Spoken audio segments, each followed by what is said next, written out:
உடனே இளநெஞ்சில் நின்னாயே உசுர் கூட துச்சம்னு சொல்லாம சொன்னாயே ஏனத்தை மூடி மேல நீ கொத்தி விளையாட ஒரு நேரம் காண வந்துருச்சு இன்னும் என்ன ஜாட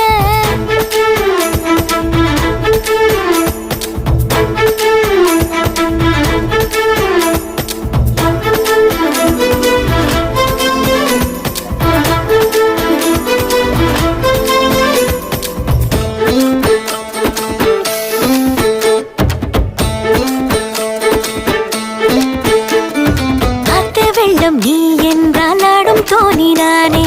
ஆடவிட்டு அக்கறையில் கொண்டு சேர்ப்பாயே பட்டாம்பூச்சி நான் என்றால் எட்ட திசை நீயே